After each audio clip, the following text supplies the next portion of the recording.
Goals, achievements. Everything starts in our mind. The way we think makes a difference. Then comes a commitment and discipline.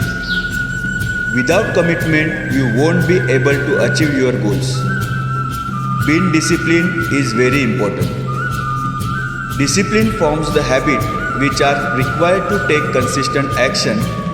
So even if you think big, have large goals, very motivated, but unless you are committed and disciplined, you will achieve nothing.